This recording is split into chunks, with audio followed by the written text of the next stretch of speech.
ክርስቶስን ቤዛ ምልበትና ቅድስት ድንግል ማርያምን ቤዛ ምልበት መንገድ የተለያየ ነው ብላ ተናገረች።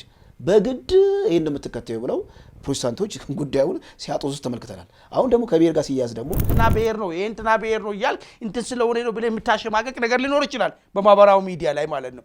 ለሱ ግን እዛው የወረደ ስለ ክርስቶስ አስተምሮ ያልገባው ሰዎች ናቸው። የክርስቶስ አስተምሮ የገባው መስቀልን የያዘ ሰው ግን በዚህ ደረጃ ነገሮችን ማስቀመጥ አይገባም። ለኦቶሪቲ መገዛት አለበት። ከዚህ ቀደም ምንድነው ካውንስሉ የወንጌላውያን አማኝ ካውንስል እዩ ጩፋ ላይ የሆነ ውሳኔ አሳልፎ ነበር። እዩ ጩፋ ወዲያው ሚዲያ ላይ ቀርቦ አልቀበለውም የካውንስሉን ያለበት ሁኔታ አለ። ይሄ እንግዲህ ተሞክሮ በወንጌላውያን አካባቢ አዲስ ስለሆነ ህጸጽ ልታይ ይችላል። ይሄ ግን ለ1600 ዓመታት የመጣ ተሞክሮ ቸርችን አልቲሜት ኦቶሪቲ ብሎ ለኦቶሪቲው ተገዥ መሆን አለበት የሚል ነገር ነውና አዲስ ልምምድ እያየን ነው ወይ? ስለዚህ አሁን ለፋኖ ክሊር የሆነ ነገር መጣበት ማለት ነው።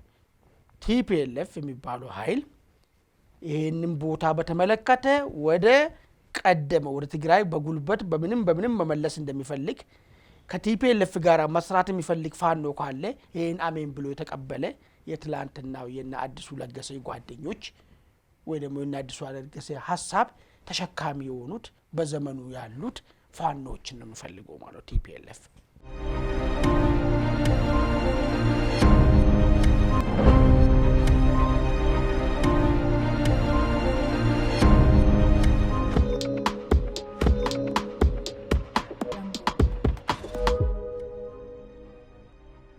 ሰላም ጤና ይስጥልኝ ውድ ተመልካቾቻችን፣ የዕለታዊ ዝግጅታችንን ጀምረናል። የመጀመሪያው ርዕሰ ጉዳያችን ከአቡነ ገብርኤል ጋር ይያያዛል። ቋሚ ሲኖዶሱ በአቡነ ገብርኤል ዙሪያ ያስተላለፈውን ውሳኔ ሀሳብ የእሳቸው የሚመሩት ሀገረ ስብከት ምላሽ ሰጥቷል። ምላሹ ላይ ብዙ ፖለቲካዊ አንድምታዎች ያላቸውን ነጥቦች ታዝበናል። ስለዚህ በዛ ጉዳይ የምንለው ይኖራል። ሁለተኛው ከጀነራል ታደሰ ወረደ ጊዜያዊ አስተዳደር ጋር የሚያያዝ ነው። የጀነራል ታደሰ ወረደ የሚመሩት የጊዜያዊ አስተዳደር ከወልቃይት ጋር በተያያዘ አወዛጋቢ መግለጫውን ወጥቷል። በእነዚህ ርዕሰ ጉዳዮች ላይ ከባልደረባዬ አማኑኤል መንግስቱ ጋር እየተወያየን ለግማሽ ሰዓት ያህል አብረን እንቆያለን። እናንተም ቻናሉን ላይክ እና ሰብስክራይብ ያደረጋችሁ አብራችሁ እንድትቆዩ ከወዲሁ እንጠይቃለን። አማን እንዴት ነው? ሰላም እንዴት ነው? የመጀመሪያውን እንግዲህ የአቡነ ገብርኤል በእሳቸው ዙሪያ የተነሳው ትኩሳት አሁንም አልበረደም። ከዚህ ቀደም ትንሽ ነካ አድርገነዋል። ያው የእምነት ጉዳይ ብዙ አንድምታዎች ስላላቸው ማለት ነው። ቋሚ ሲኖዶሱ ያስተላለፈውን ውሳኔ ተከትሎ እሳቸው የሚመሩት ሀገረ ስብከትም የራሱ ምላሽ ሰጥቷል። ምላሹ ላይ ግን ትንሽ ለፖለቲካ አንድምታ የተጋለጡ እንዲሁም ደግሞ ብዙ ሊመነዘሩ የሚችሉ ነጥቦች ተነስተዋል። አንድ አራት ነጥቦችን ላንሳና አንተም በዚህ ላይ የራስን ሀሳብ ታገራለህ። ከዚሁ ጋር ተያይዞ ግን ሌላም አቡነ ፊልጶስና አቡነ ባርናባስም እነሱ ላይም ውሳኔ ተላልፏል። በእነሱ ዙሪያ ግን ግብረ መልስ የሰጠ አካል አላየንም እስካሁን። እንግዲህ የተለያየ አስተምሮት ነው ያለው የሊቃውንት ጉባኤ። እነዚህ አስተምሮቶች ከቤተክርስቲያኑ አስተምሮት ጋር ይጣረሳል ብሎ ያሰበበትን የራሱ የሆነ ውሳኔ ያስተላልፏል። ከዛ በኋላ ቤተክርስቲያኗ የራሱ አካሄድ አላት። በዛ አካሄድ መሰረት የሚሆነውን መቀበል ነው። እንግዲህ ከታዘብኳቸው አንዳንድ ነጥቦች የራሴን ሀሳብ ሪፍሌክት ላድርግ። የመጀመሪያው እንግዲህ ሀገረ ስብከቱ ምላሽ ሲሰጥ ደቡብ ሸዋ ሀገረ ስብከት ማለት ነው። ደቡብ ሸዋ ሀገረ ስብከት ምላሽ ሲሰጥ ምንድን ይላል? መጀመሪያ ጥርት ያለ በማያሻማ መልኩ የክርስቶስን ቤዛነት የሰጡትን ትምህርት ተጣሞ በሌላ መንገድ ሲተነተን ነበር ብለዋል። እዚህ ላይ እንግዲህ ትልቅ ሕጸጽ አለ። ምክንያቱም ራሳቸው አቡኑ በሚዲያ ላይ ቀርበው ለተለያየ መላምት ስላጋለጥኳችሁ ምእመናኑን ይቅርታ እንደጠየቁ አይተናል፣ ታዝበናል።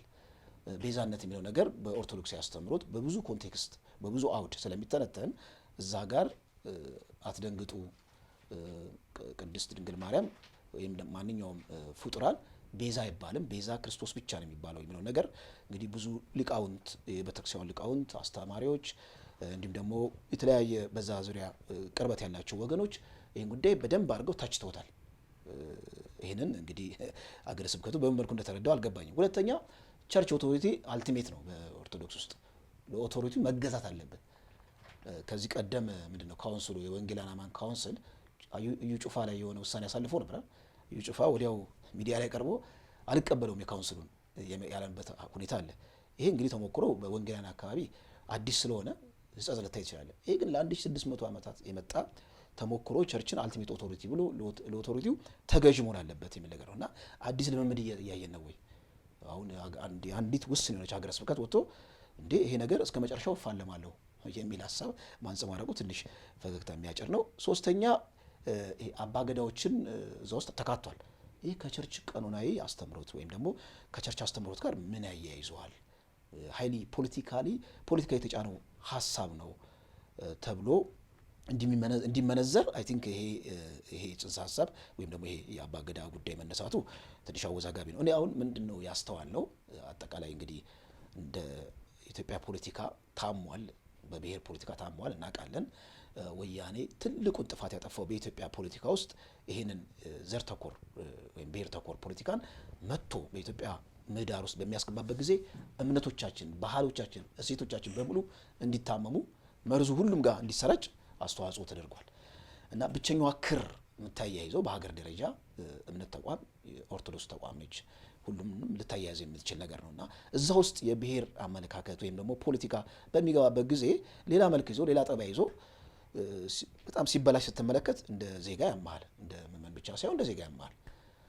ፈረንጆቹ እኮ እንደዚህ አይነት በጣም ለሺህ ዓመታት ሲቀባበል የመጣ ተቋምን ተንከባክበው ነው የሚይዙት። ምክንያቱም ለብሔር ግንባታ ትልቅ አስተዋጽኦ አለው፣ ኔሽን ቢልዲንግ ትልቅ አስተዋጽኦ አለው የሚል ነገር ነው እና ከዚህ አንጻር ብዙ ውዝግቦች አሉ። ኢቭን ደግሞ ኦርቶዶክስን የሚቃወሙ ደግሞ ከኦርቶዶክስ ተጻራሪ የቆሙ የእምነት ቤተ እምነቶች ደግሞ ከራሳቸው በጣም ጠባብ ከሆነ ዓላማ አንጻር ጉዳዩን እያራገቡት ስትመለከት በጣም የሚያሳዝን ነገር ነው። ከዚህ ቀደም የትግራይ ቤተ ክህነት ተብሎ ይሄ አባ ሰላማ መንበረ ሰላማ ተብሎ ተፈጥሯል። ወያኔ ያው የተከለው ነገር ነው። የኦሮሚያ ቤተ ክህነት ተሞክሮ ፌል አድርጓል እና ብዙ ፈተናዎች እንግዲህ በቤተክርስቲያኗ ዙሪያ ሲፈጸም አይተናል እና ብፁዕ አቡነ ገብርኤል እርሳቸው እንግዲህ ይቅርታቸው ላይ ብዙ ነገር ግልጽ አድርገዋል። ከእርሳቸው ግን ተጻራሪ በሆነ መልኩ ሀገረ ስብከታቸው ይህንን ሀሳብ ሲያንጸባርቅ ትንሽ ጤና የሚሰጥ አይደለም እና ያንተ ሀሳብ ካለ እስቲ አጭር ሀሳብ። መልካም ደሬ፣ እንግዲህ ብፁዕ ቅዱስ አቡነ ገብርኤል ከዚህ በፊት ያን አስተምሮ ሰጡ። እኛ እርግጥ ነው በእንደዚህ ጉዳይ ላይ እውቀቱም የለንም። አስተምሮ ልክ ነው ልክ አይደለም የሚለውን ነገር ምንትም ማረግም አንተንም የለንም። ነገር ግን ቤተክርስቲያኒቷ እንትን ነው ቋሚ ኮሚቴ ቅዱስ ሲኖዶስ ቋሚ ኮሚቴ ተሰበሰበ፣ ጉዳዩ ላይ ንግግር አደረገ። ከዛ በኋላ ወዲያውኑ ብፁዕ ቅዱስ አቡነ ገብርኤል መጡና አይ በቃ ቤተክርስቲያኒቷን በማሳዘን ትልቋን ቤተክርስቲያን ስልጣኗ እሷ ስለሆነ ማለት ነው የእሳቸውን ጵጵስና የሰጠችው እሷ ስለሆነች ማለት አግባብ አይደለም፣ ይሄን ይቅርታ ጠይቃለሁ፣ እንደዚሁም ደግሞ ምእመኑ በነበረው ነገር በማዘኑ ይቅርታ ጠይቃለሁ፣ ይሄን ነገር በዚህ ደረጃ አይደለም የምረዳው ብሎ የራሳቸውን አረዳድና ከቤተክርስቲያኒቷ ጋር አንድ መሆኑን አስረዱና በተፈጠረው ነገር ይቅርታ ጠየቁ። ሁንና ትላንትና በዋለው ቅዱስ ሲኖዶስ የራሱን ውሳኔዎችን አስተላለፈ። እሳቸው ላይ ብቻ አይደለም የተላለፈው፣ 3 ጳጳሶች ላይ ናቸው። አቡነ ገብርኤል፣ አቡነ ባርናባስና እዚህ ሐረር ሀገረ ስብከት የሆኑትን እና የቅዱስ ሥላሴ እንትን ኮሌጁ ዲን የሆኑትን አቡነ ፊልጶስ ላይም ተላለፈ። ይሄው የራሷ አካሄድ ነው ማለት ነው። ይህ ባለበት ሁኔታ የደቡብ ሸዋ ሀገረ ስብከት ወጣና አይ ትምህርቱ እኮ ጥርት ያለ ነው፣ ቤተክርስቲያን እኮ ቅድም እንዳልኩ አንተ የቤተክርስቲያን የመጨረሻ ስልጣን ያለው ቤተክርስቲያን ያላት ስልጣን ማለት ነው። እሷ አይገመገመችውን ይህ አስተምሮ ላይ ጥያቄ አለኝ ያለችውን እሷ ስልጣን የሰጠቻቸው ታች ስልጣን የተሰጣቸው ካህናቶች አይ ትምህርቱ የጠራ ነው ማለትን ይችላሉ ወይ? የጠራ ነው ማለት የሚችለው ማን ነው? ቅዱስ ሲኖዶስ አይ የጠራ አይደለም ይሄ ትምህርት ከኔ ያስተምሮ ጋር ልክ አይደለም ካለ አይ ልክ ነው የሚል ከአስተምሮ ውጪ የሆነ አካል የሰማን ነው። በማህበራዊ ሚዲያዎች የቤተ ክርስቲያኒቷ ተከታይ ያልሆኑ ፕሮቴስታንት በሎ ሌላ ምናምን በሎ ተመሳሳይ እንደዚህ ያደውን ትምህርቱ እኮ በጣም የጠራ ትምህርት ነው ሲሉ ነበር። በእነሱ የጠራ ነው። በኢትዮጵያ ኦርቶዶክስ ቤተ ክርስቲያን ትምህርት አስተምሮ ግን ቅዱስ ሲኖዶሱ እንዳስቀመጠ የጠራ አይደለም የተሳሳተ ትምህርት አስተምሮ ነው ብሎ ነው ያስቀመጠው። እነዚህ ሰዎች ይሄ ትምህርት የጠራ ነው ያሉት ተጠሪነታቸው ለማን ነው ነው ዋናው ነገር? ለቅዱስ ሲኖዶሱ ተጠሪ ናቸው ወይስ ይሄ ትምህርቱ የጠራ ነው ያሉት እነዚህ የተለያየ ሴንትራላይዝድ የሆነ ቸርች ስለሌላቸው ማለት ወደ 47 64 እንደዛ ለሆኑ ፕሮቴስታንት ይሁን ብዙ ስም ስላላቸው ሶሪ እነሱ ለነሱ ነው እነዚህ ሰዎች የሚጠሩ የሚል ነገር አንድ ካስተምሮ አንፃር መታየት ያለበት ነገር ነው። ሁለተኛ ነገር እኔ በጣም የገረመኝ ያለው ነገር ክርስትና እኛ የሚመንን አባቶችን የሚሉ ሰዎችም ክርስትና ሳይገባቸው ሲቀር ስናይ ነው። አሁን የሚገርም ነገር አንድ ሰው ሞኖክሴ ሲሆን ሞተ ነው በቃ ከዓለማዊ ስጋ ተለይተሃል አንተ የኢየሱስ ክርስቶስ ልጅ ነህ። በቃ ክርስቲያኖች በኢየሱስ ክርስቶስ ማለት ወንድማማቾች ናቸው። በስጋ መወለድ ረስተሃል ማለት ነው። ከዚህ ነገድ ነኝ፣ ከዚህ ቋንቋ ተናጋሪ ነኝ፣ ከዚህ ከነንትና ዘር ነኝ የሚለው ከነንትና ቋንቋ ተናጋሪ ነኝ የሚለው የለም። ወጣል እኮ እዛው እሱ ያለው እኮ የፓርቲ ቢሮ ውስጥ እኮ ነው ያለው እኮ። አንተ የክርስቶስ ዘር ነህ፣ አንተ የክርስቶስ ዘር ነህ። በቃ የክርስቶስ ዘር ስትሆን እዚህም ያለ ሌላ ዓለም ላይ ያለው የክርስቶስ ዘር ወንድማማች ነህ አንተ።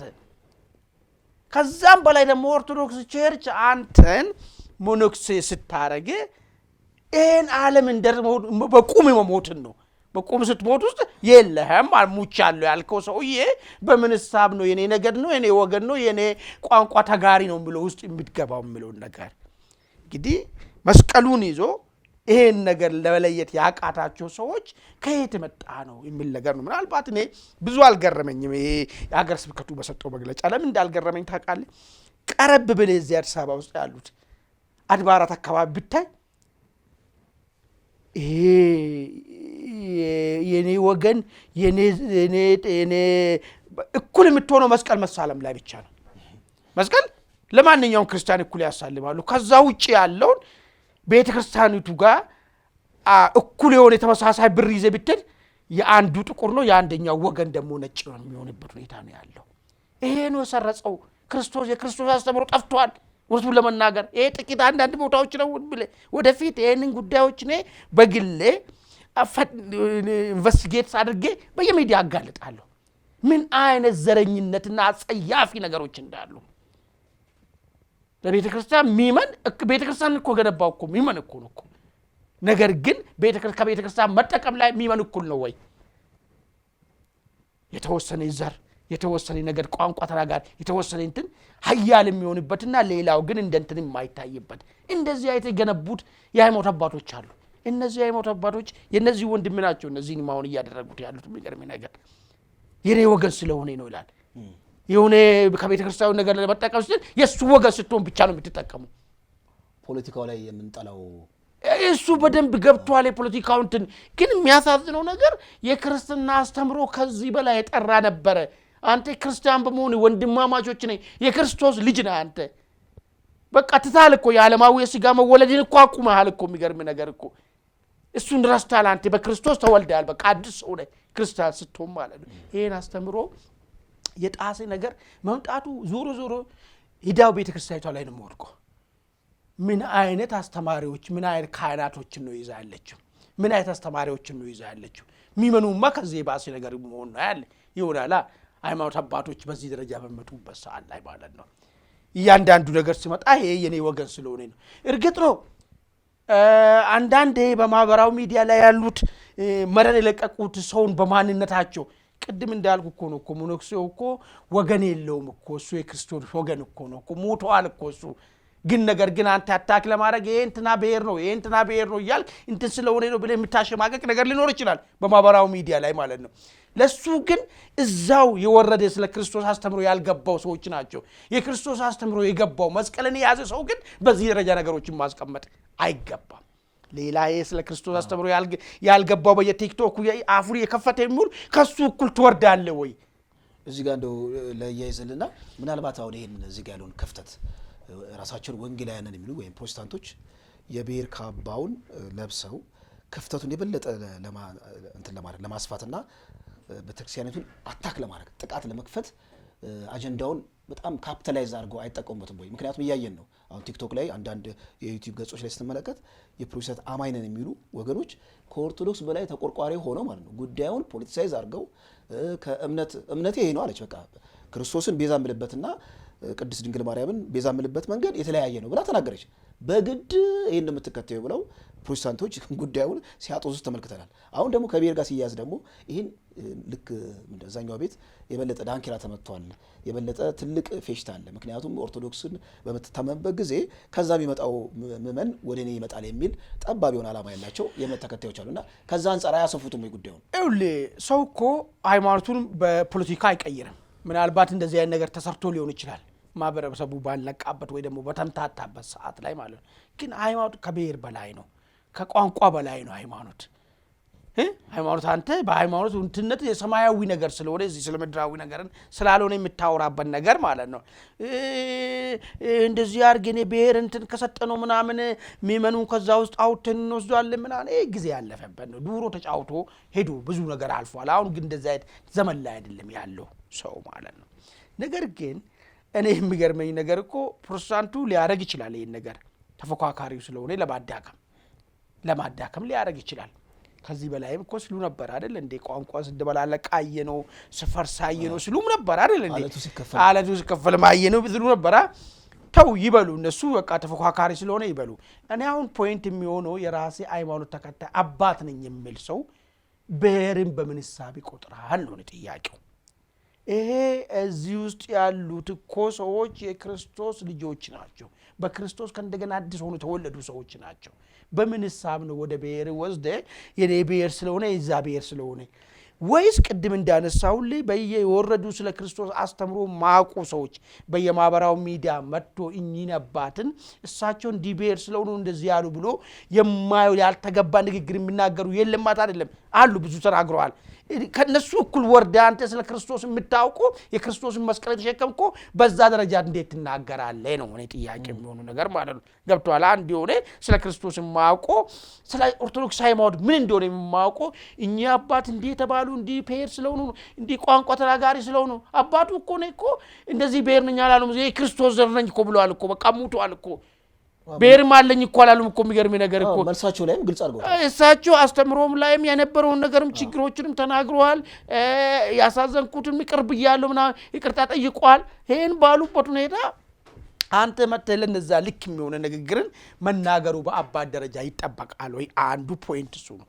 ሁለተኛ እኔ አሁን እየፈራው መጥቻለሁ። ምን አይነት ነገር እየፈራው መጣው ታውቃለህ? የሆነ ነገር በተነካ ቁጥር የኔ ብሔር የኔ ወገን ስለሆነ ምናምን ነገር የሚባል ነገር ሃይማኖት ውስጥ ከገባ በቃ ሃይማኖት በቃ አብዮታዊ ዲሞክራሲ ፓርቲ ሆነ ማለት እኮ ነው። ይሄ ከትግራይ እንትን የመጣ ነው። በቃ ሃይማኖትም ማለት ምን እያደረግን ያለ ነው ማለት ነው? የብሔር ክልል እያደረግነው ነው ያለ ነው ማለት ነው። ክርስቶስን በብሔር ክልል እናስቀምጠው ነው ማለት ነው። ክርስቶስ ለሰው ልጆች ሁሉ ላመኑትምና ላመኑትም ሞት ቤዛ የሆነውን እኛ በቃ ከፋፍለን ወደ እንትን ልንወስደው ነው ማለት ነው። ስለዚህ ይህንን የማጥራትና በትክክል የሚመኗን ማስተማር በተለይ ደግሞ ካህናቶቹንም በደንብ አርጋ ጥልቅ ትምህርት ማስተማር ያለበት የቤተ ክርስቲያን ይቷል። እኔ እንደዚህ አይስተት እንዴት ይጠበቃል ከአንድ ሃይማኖት አባት? ሌላ ሰው ይበል አቁም ስለማያውቀው ነው የሚመኑ፣ እኛ እንበል ስለማናውቀው ነው። ግን ህዝብን ያስተምራል ተብሎ የሚቀመጥ አካል እንዴት እንደዚህ አይሰት ውስጥ ይገባል የሚል ነገር ነው። ሁለተኛው ነገር ደግሞ ቅድም ያነሳውልኝ ነው። ይሄ ገነገነውን ዘረኝነትን መመንጠር መቻል አለበት። አሁን እዚህ ደቡብ ሸዋ ላይ በዚህ ደረጃ ተገለጸ እንጂ በጣም አጸያፊ ነገሮች ነው የምታየው።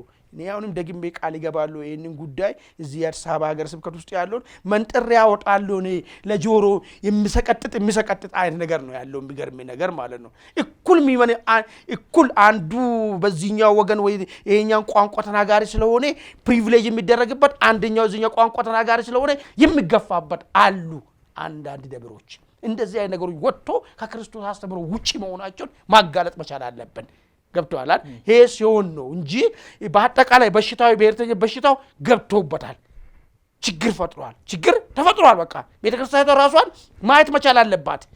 ለምንድን ነው የሆነ ነገር በተነካ ቁጥር አይ እኔ እንደዚህ ስለሆንኩ ነው እንዴ? እሷ እኮ የክርስቶስ ዘር ነክ ብላ እኮ ነው ያስተማረች አይደል? ለዛም ይሄንን የሚያስተምሩ ሰዎች እንደዚህ ያስተቱ ውስጥ እንዴት ይገባሉ የሚለውን ራሷን መጠየቅ መቻል አለባት ብዬ አስባለሁ። አማን ግሩም ነጥቦች አንስተሃል። ሁለት ነጥቦች እዚህ ላይ አክል መጀመሪያ እንግዲህ የብሔር ፖለቲካው እንደ ሀገር የታመምንበት ነው። ቤተክርስቲያኗ ደሴት አይደለችም። ስለዚህ ከህመሙ ተቋዳሽ መሆኗ የማይቀር ነው። ይሄን ስናነሳ ለምሳሌ ቤተክርስቲያኗ ላይ የብሔር በሽታ ደዌው በጣም በእጅጉ ውስጥ ለውስጥ ገብቷል፣ ስር ሰዷል ስንል ያኛው ቤተ እምነት ጤና ነው እያልን አይደለም። ፕሮቴስታንቱ ጤና ነው እያልን አይደለም። ምናልባት ሌሎቹ በሌላ አውድ መዘውት እንዳያወጡ እዛኛውም ወንጌላዊ የሚባለው ዘሶኮልድ ማለት ነው እነሱም እዛ ውስጥም ከባድ የሆነ ብሔርተኝነትና የዘረኝነት በሽታው እንዳለ ይታወቃል። ምክንያቱም ኢትዮጵያ ውስጥ እስካለ ድረስ ኢትዮጵያ እንደ ሀገር ካልተፈወሰች እንደዚህ ተቋማት መበከላቸው የማይቀር ነው እና ፕሮጀክቱ ትልቅ ነገር ቢሆንም ማለት ነው ከዚህ አንጻር ብንመለከተው ጥሩ ነው። ዞሮ ዞሮ ይሄ ነገር ሰፊ ስለሆነ ወደ ሁለተኛው ነጥብ ብናመራ ምን ይመስላል? መልካም። አሁን እንደዘለለ ሁለተኛው ነጥብ እንግዲህ ጀነራል ታደሰ ምናልባት ውድ አድማጭ ተመልካቾቻችንም በዚህ አጋጣሚ በዚህ ጉዳይ ላይ ምንድነው ያላችሁ ሐሳብ? የሆነ ነገር ስነካ አይ እኔ እንደዚህ ስለሆንኩ ነኝ እኔ ከዚህኛው ወገን ስለሆንኩ ነኝ የሚል በደንብ እየተሰማ ነው ያለው። ይሄ እንዴት ነው መቆም የሚቻለው የሚለው ነገር ላይ አንድ። ሁለተኛ ነገር ደግሞ እናንተም በአካባቢያችሁ የምታውቁት ሊያስብል የሚችል እንደዚህ አይነት እኔ ከዚህ ወገን ስለሆንኩ ሊያስብል የሚያስችል በየቤተ ክርስቲያን አካባቢ የሚደረጉ አድሎችን የምታውቃለ ሐሳባችሁን እንዲሰጡንና እንዴት ቤተ ክርስቲያን መሻገር እንዳለባትንም በዛው ጨምራችሁ ሐሳባችሁን እንዲሰጡን እየጠየቅን ኢትዮ ውይይትን ሰብስክራይብ አድርጉ፣ ላይክ አድርጉ፣ ሼር አድርጉ። ቀጥል ደር። እሺ የጀነራል ታደሰ ወረደ ስልጣን ላይ ከእሳቸው የሚመሩት ጊዜ አስተዳደር ስልጣን ላይ ከወጣ ጀምሮ አንዲት ነጠላ ዜማ ሁሌ እያሰማን ነው። ወልቃይት ራያ የትግራይ ሉዓላዊ ግዛት እያለ ማስጠንቀቂያ አዘል መልእክቶችን እያሳለፈ ነው። ትናንትናም እንደዚሁ ጠንከር ያለ ማስጠንቀቂያ አስተላልፏል። የትግራይ ብሔረተኞችም በዲጂታል ሚዲያው ሲንጫጩ ነበር። እንግዲህ በሶስት አጋጣሚዎች የትግራይ ሉዓላዊ ግዛት ተጥሷል የሚለው አንዴ የአማራ ክልል አሚኮ ማለት ነው የመረጃ ምንጩ ወልቃይትና ራያ በተመለከተ ያስተላለፈው መረጃ የትግራይ ሉዓላዊ ግዛት የሚጥስ ነው የአማራ ክልል አድርጎ ዘግቧል። አንደኛ ነው። ሁለተኛው የኢትዮጵያ ፕሬስ ድርጅት ትግርኛው ክንፍ ልክ እንደዚሁ ወልቃይትና ራያን የጎንደር ወይም የአማራ ክልል አድርጎ ነው የዘገበው። ሶስተኛ ቴሌቶን አሁን የጎንደር ቴሌቶን ላይ ሸራተን በተዘጋጀው አሁን ወልቃይትና ራያን ሰቲት ሁመራን ወደ አማራ ክልል አቀላቅሎታል የሚል ነገር ነው ያነሳው። እንደ አንድ የሚባል አባባል አለ እንደው በእኛ በሀገራችን አጠቃላይ ባህላዊ አባባል የሌባ አይነ ደረቅ ምንድነው ፍጥጥ ነው የሚለው እና ቲፒኤልኤፍ ያንን በፖለቲካ ውሳኔ የወሰደውን መሬት አሁንም የግድ በእንደዚህ አይነት ኮንቴክስት መገለጽ የለበትም የሚለውን አጀንዳ የመዘዘው ጊዜ አስተዳደሩ በጀነራል ታደሰ ስልጣን ላይ ከወጣ በፊት ጀምሮ ነው። ከዛ በፊት ላለፉት 4-5 ዓመታት ይሄን ነገር በተደጋጋሚ አንሰማውም እና ኢሚዲየትሊ የጀነራል ታደሰ ወረደ አስተዳደር ስልጣን ላይ ከወጣ ጀምሮ ወልቃይትና ራያን በተመለከተ እጅግ በጣም ራዲካሊስት ወይም ደግሞ ይሄ በጣም ስር ነቀል በሆነ መልኩ ጉዳዩን ለመፍታት ዝግጁ እንደሆነ አንደኛ ማሳያው እንደዚህ አይነት መግለጫዎችን በማስተላለፍ ነው። አሁን ግን ጥርት ብሎ ወጥቷል። የነ ጀነራል ታደሰ ወረደ የሚመሩት የህወሓት ክንፍ ወልቃይትና ራያን በተመለከተ ጥርት ያለ አቋም አንጸባርቋል። እንደውም ለጦርነት የሚጋብዝ ነው ብሏል። ትናንትና ባቀረብነው መረጃ ወደ ኤርትራ አቅንተው በሚስጥር የተወያዩበት ሁኔታ አለ ከሻዕቢያ ጋር። እንግዲህ ጦርነቱን ሊጀምሩበት የሚችሉበት ግንባር ሞስራሊ የወልቃይት ወይም ደግሞ ወልቃይትና ራያ በሚለው ግንባር ሊሆን ይችላል። ምክንያቱም እያለማመዱን ነው። ሉዓላዊ ግዛችን ተጥሰዋል፣ ካሁን በኋላ መዘዙ የከፋ ነው፣ ወደ ሌላ ግጭት ነው የሚያመራው የሚለውን ነገር እያለማመዱን ነው። ሞስራሊ ግጭት መጀመራቸው የማይቀር ነው ከዚህ ቀደም ካለው አንጻር ማለት ነው። አሁን የጀነራል ታደሰ ወረደ ካቢኔያቸው ወይም ደግሞ እርሳቸው የሚመሩት ይሄ ክንፉ የህወሓት ክንፍ እንደዚህ አይነት አቋም ማንጸባረቁ በፌዴራል መንግስቱ ላይ ወይም ደግሞ አማራ ክልል በሚታገለው የፋኖ ታጣቂዎች ላይ ምን አይነት ተጽዕኖ ሊያሳድር ይችላል? የጎንዮሽ ተጽዕኖ። አሁን ከዚህ ቀደም እኛም ስንወያይ ቲፒኤልኤፍ እና ፋኖ አሊያንስ ክሬት ሊያደርጉበት የሚችል ሴናሪዮ አለ ወይም ደግሞ ሲቹዌሽን አለ ብለን በመላምት ደረጃ ተንትነናል። ኦኬ እንደ ሽብልቅ ሊያገለግል የሚችለው ወይም ደግሞ በመካከላቸው ክፍተት ሊፈጥር የሚችለው የወልቃይትና ራያ ጉዳይ ነው። አይ ወልቃይትና ራያን በተመለከተ ለጊዜው እንተውና እናዳፍነውና የጋራ ጠላታችንን 4 ኪሎ እሱን እንደምሰስ የሚል አሳለፍ ሊከተሉ ይችላል የሚል መላምት ተሰንዝሮ ነበር። እኛም ሰንዝረናል። ውጭ ያሉትም የቲፒኤልኤፍ ወዳጆች አንዳንድ የመረጃ ምንጮችም ይሄን ነገር ሲናገሩ ነበር። አሁን ግን ቁልጭ ብሎ ከወጣ በፋኖ እንቅስቃሴ ላይ ማለት ነው ፋኖ ውስጥ ያሉትን አደረጃጀቶች ቲፒኤልኤፍ የሚቀርብበት ወይም ደግሞ አሊያንስ ሊፈጥርበት የሚችለው በር አይዘጋም ወይ ለአንዴና ለመጨረሻ ጊዜ? ሌላ ደግሞ ፌዴራል መንግስቱ ይህንን በምን መልኩ ግብረ መልስ ሊሰጥ ይችላል? በመላምት ደረጃ የተወሰነ ሀሳብ አንሳ። መልካም እንግዲህ አዲሱ የትግራይ ካቢኔ መግለጫውን አውጥቷል። ተደጋጋሚ ነው የሆነው። ለምንድን ነው ይህንን ነገር የሚጠቀሙ ፌዴራል መንግስት ለምን ዝም ይላል የሚለውን ነገር አቋሙን ግልጽ አድርጓል። ምናልባት እኔ እሱ ሳይሆን ይሄኛው ለምን በተለይ ለምን በዚህ ደረጃ መግለጽ ፈለጉ የሚለውን ነገር ለአንሳስቴ እሱን የሚጠቅመው ይመስለኛል። እንግዲህ ቲፒኤልኤፍ ወደንም ጠላንም ለማመን ፈለግንም ላለማመንም እኛ ያወቅን ራሳችን ለማታለልም ብንፈልግም ምንድነው ቲፒኤልኤፍ የሚፈልገው የሚለውን ነገር ከዛ መነሳቱ ጥሩ ይመስለኛል። ሁለት ምርጫ ነው ያለው ቲፒኤልኤፍ፣ ወይ መደምሰስ ወይ ደግሞ ወይ ቀደመው ኢትዮጵያ ፖለቲካ ይዞታ ላይ መመለስ ነው የሚፈልገው ነገር። ከዛ ያነሰ ግማሽ የሚባል ነገር የለም። ወይ መደምሰስ ወይ መመለስ፣ ወይ መለስ ወይ መደምሰስ ነው። ሁለት ምርጫ ነው ያለው እንጂ ዝም ብሎ እንደሚያደራቁሩን ወልቃይት ራያ ምናምን ይሰጠን ምናምን እሱ አይደለም። እነሱ እሱን አይደለም። በተጋጋሚ የምለው ነገር አለም ወልቃይትና ራያ ጎንደርና ባህር ዳርን ቢጨመርላቸው የሚቆሙበት ነገር የላቸውም እነሱ። ይሄ ከሆነ አሁን የወልቃይት ጉዳይ ላይ ክሊር የሆነ አቋምን ለምን ያዙ? ክሊር የሆነ አቋም መያዛቸው ከፋኖ ጋራ ምናልባት አንዳንድ ሰዎችንና አንድ ሰውዬ እንዳውም የሆነ ሰነድ ጽፎ ቀርበዋል። ፋኖና ቲፒኤልኤፍ አብረው እንዴት መስራት ይችላሉ የሚለውን ነገር አንድ የተፈራ ጓደኛ የነበረ ሰው መሰለኝ። እንዲሁ ስታየው ባህዲናዊ ነገር ነው የሚሸተው ሰውዬውና ያለው ነገር ምንድነው? የፋኖ ኃይሎች ቲፒኤልኤፍ ወልቃይትንም ራያንም በራሱ እንዲቆጣጠር ይፍቀዱና ከዛ በኋላ ወደ ስልጣን ከተመለሰ በኋላ ቲፒኤልኤፍ በህዝብ ውሳኔ ያሰጥበታል ብሎ አፍቂኝ የሆነ ሀሳብን አስቀምጦ ነበር።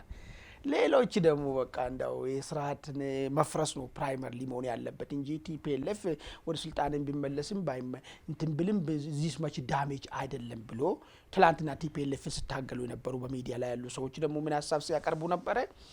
አይ ቲፒኤልኤፍ ስለ ወልቃይት በኋላ ስለ ህገ መንግስቱ በኋላ ማውራት ይቻላል፣ ፋኖና ቲፒኤልኤፍ አብሮ ተባብሮ ይህን መንግስትን መውጋት መቻል አለበት የሚል ነገር ነው ሲያቀርቡ የነበሩት አክቲቪስት ነን የሚሉ ሰዎች፣ ከዱሮ ቲፒኤልኤፍን ስታገሉ የኖሩ ሰዎች ማለት ነው በሚዲያ።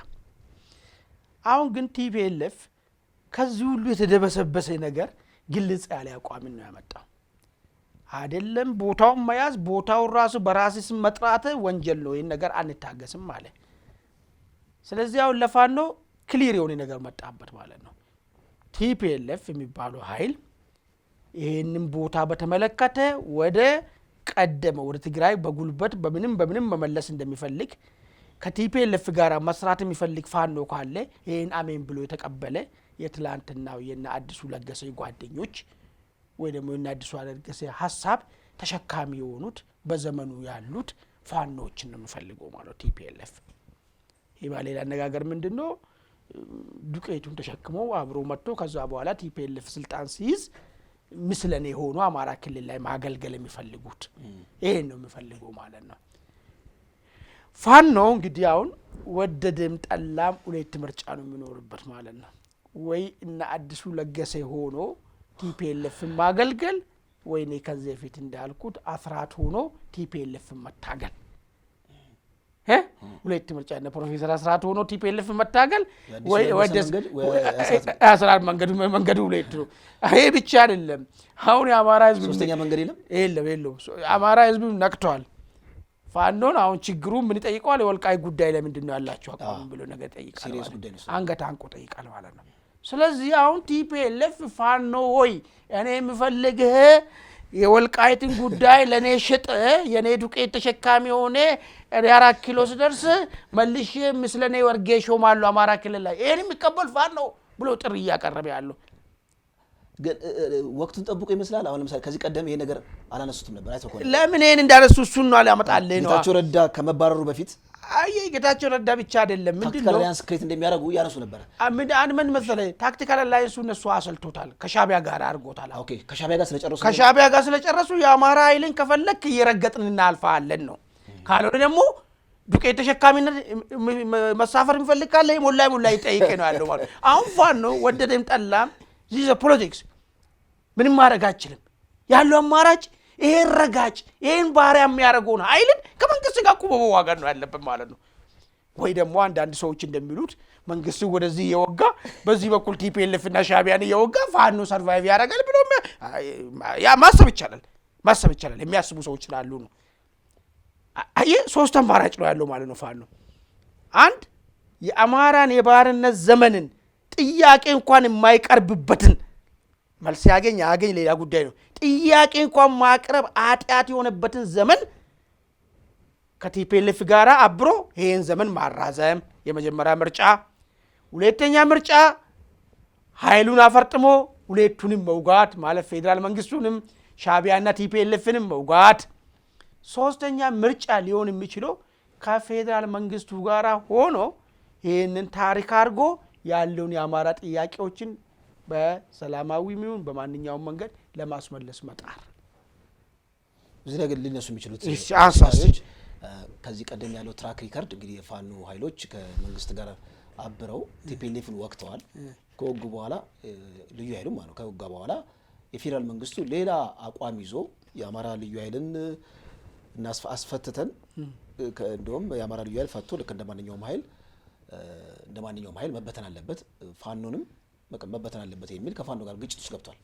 በመሆኑም ትራክ ሪከርዱ ስታየው የመካካድ ትራክ ሪከርድ አለና አሁን ከመንግስት ጋር አንድ ላይ አብሮ ቲፒኤልኤፍን ከወጋ በኋላ መንግስት አውልቆ እንደማይጥለው እንዳሮጌ እቃ አውልቆ እንደማይጥለው ምን ዋስትና አለው? አይ እኔ ይሄ ነገር ውስጥ የሚገቡ ከሆነ አሁን እኮ ድርጅቶችም ድርጅት ቅርጽም ይዘዋል። ያኔ እኮ ያጦር እኮ ልዩ ኃይል እኮ የመንግስት ነበር እኮ ልዩ ኃይል እኮ። ስለዚህ አሁን የፋኖ ነው። አሁን ፋኖ የራሱን ጦር አለው፣ የራሱ የሆነ ድርጅታዊ ቅርጽ አለው።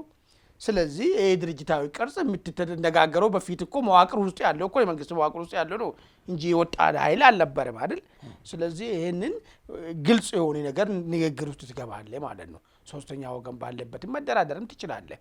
ነገር ግን ከምንም በላይ ግን ለእኔ የሚሻለኝ የትኛው ነው? እሺ እዚህ ጋር እንደው ጥሩ ነው ሰው እዚህ ጋር ከፍ ለማድረግ ያለው የሚከፈለው ዋጋ የበለጠ ቫልዩ እንዲኖረው የወደብ ጥያቄ አንስተናል፣ የቀይ ባህር ጉዳይ አንስተናል።